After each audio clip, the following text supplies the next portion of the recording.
Bonjour, aujourd'hui avec apprentissage de la nature, on va parler de l'autisme, on va parler des peurs, on va parler de fréquences, probablement de la médecine ou de la nouvelle médecine. Pourquoi je vous parle de l'autisme? Eh bien parce que je viens de voir, en fait, je viens de voir une vidéo qui s'appelle My Language, qui m'a été montrée par Tarek Kassem, ADN, qui a une structure qui s'appelle l'Académie de la neurodiversité. C'est marrant parce que moi c'est ADN, apprentissage de la nature. Vous voyez, il n'y a pas de hasard.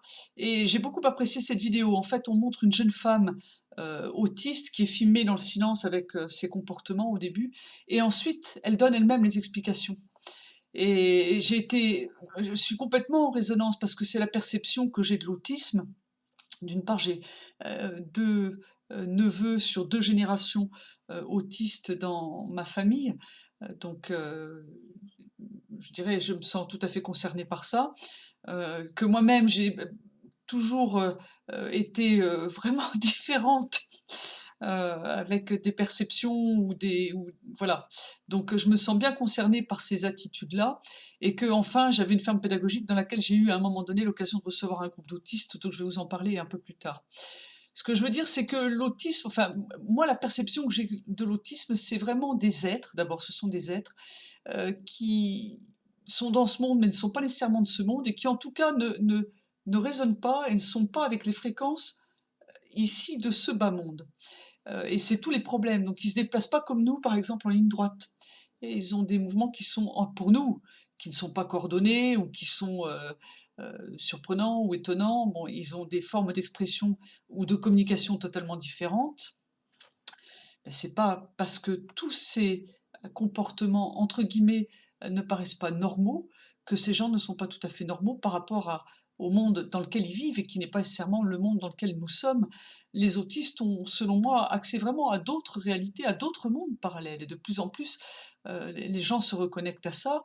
Euh, donc la réaction, c'est évidemment une réaction, on est venu avec de la chimie. Mon premier neveu qui est autiste, lui, il a été sous camisole chimique dès le départ.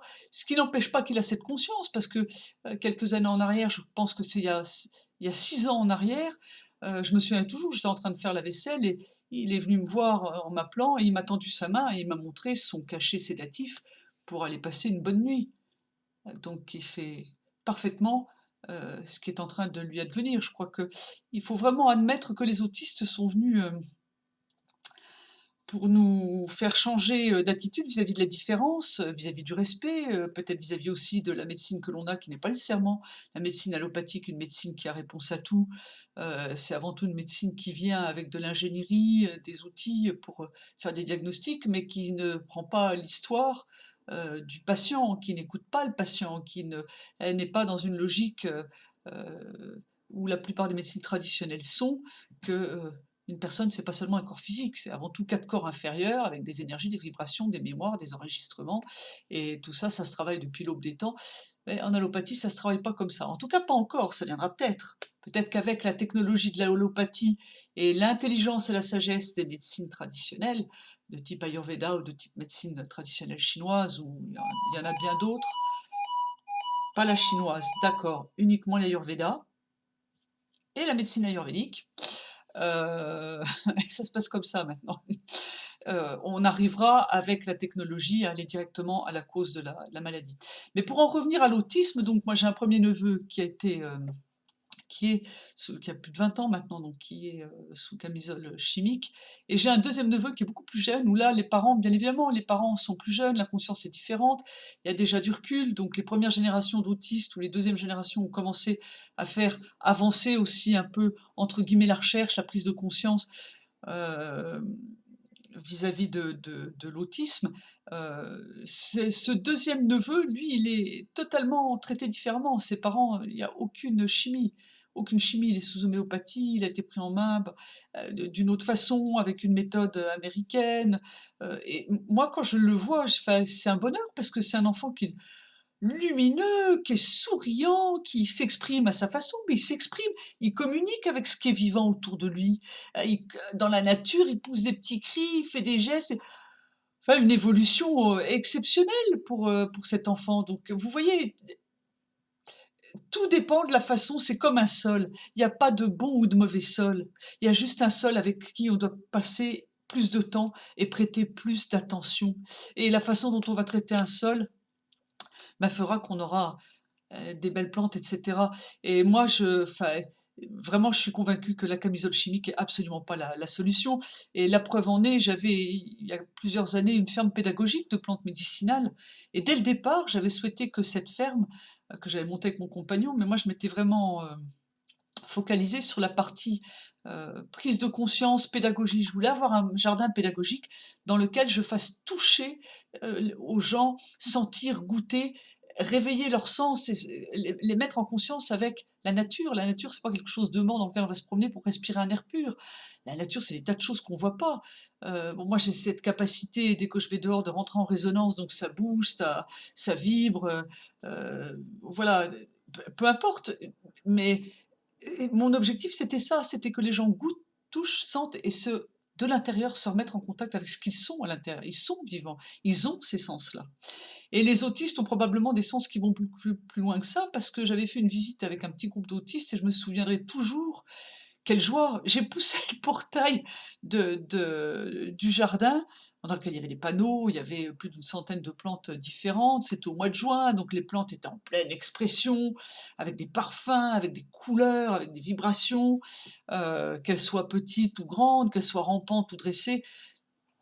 Voilà, il y avait tout ça. Eh bien, c'est les enfants, les yeux se sont ouverts comme ça, ils sont partis comme une volée de moineaux pour se répandre dans tout le jardin et ils sont allés cueillir et manger les fleurs.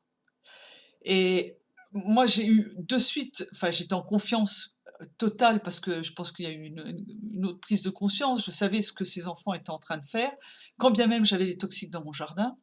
Je crois que ces enfants étaient à la recherche d'une énergie vitale, à la recherche d'une certaine pureté, à la recherche d'une information. Et il se trouve que, qui plus est, c'était des enfants qui avaient des problèmes avec l'alimentation. C'est que les parents disaient: «On ne peut absolument pas le nourrir avec la nourriture, entre guillemets, de la 3D, donc du bio, que du bio», mais il y avait même certaines choses que les enfants refusaient. Donc c'était probablement des enfants qui étaient tout à fait en conscience avec le fait qu'ils avaient besoin de s'alimenter. S'ils n'étaient pas encore dans le prana, c'était en tout cas une alimentation ou solide ou liquide d'une grande pureté, d'une grande richesse. Enfin, ça a été mon interprétation. Mais ça va plus loin que ça, parce que pendant que les enfants étaient en train de, entre guillemets, se régaler, moi je poursuivais ma visite pédagogique avec les parents et j'étais en train de montrer, je me souviendrai toujours, j'étais en train de leur montrer la différence entre deux plantains. Un plantain lancéolé qui a des feuilles lancéolées très longues, on appelle ça des oreilles de lièvre, et le plantain major qui a des feuilles ovales, beaucoup plus ramassées, euh, plus gaufrées, enfin bon. Et j'étais en train d'expliquer ces différences aux parents, toujours avec les 5 nervures, et cetera. Et l'enfant est venu, il a parlé en polonais à sa mère était polonaise, et en fait, l'enfant a retourné les feuilles et il a montré, il a expliqué à sa mère les différences, et sa mère m'a traduit en anglais, parce qu'on correspondait en anglais, et sa mère m'a donc cet enfant autiste a vu une différence qui n'est signalée dans aucun livre et que moi je ne connaissais pas. Donc vous voyez, c'est tout ça, et je pense que c'est vraiment une belle chose de se mettre en conscience avec la différence, le respect et le fait que tout autour de nous est totalement vivant, que ce soit le royaume du végétal, le royaume du minéral, le monde animal. Moi, quand je vais dans la nature, avec mon chien n'a pas du tout le même comportement selon ce que je fais. Un chien qui est totalement en conscience, qui s'assoit à certains endroits, qui ferme les yeux, voilà, il faudrait qu'on nous filme, mais c'est le lien que j'ai avec mon chien et c'est le lien que j'ai avec la nature. C'est un chien qui m'a, entre guillemets, bah oui, c'est mon chien qui m'a initié pendant 10 ans. C'est lui qui me disait: «Il faut sortir», qui se mettait à des endroits, qui me disait: «Enfin regarde là quand même, tu» moi je voyais rien. Je prenais une photo, puis quand je mettais la photo sur l'ordinateur, je disais: «Waouh!» Voilà, ça se passe comme ça et de plus en plus ça va se passer comme ça. Si c'est pas sur avec cette humanité, ce sera avec la suivante. Mais moi je crois que les autistes sont venus nous passer un message, avant tout d'amour, parce que c'est, certainement des conditions d'enfermement extraordinaires qu'ils ont accepté, de vivre pour mettre les gens en amour, mettre les gens en respect et mettre, heu, les gens sur, d'autres possibilités de formes de vie, d'autres possibilités de communication, d'autres possibilités d'alimentation, heu et d'autres possibilités d'autres formes d'expression et de déplacement. Oui, mais voilà. hein, quand c'est de la danse, on aime. Quand c'est un autiste, on aime moins.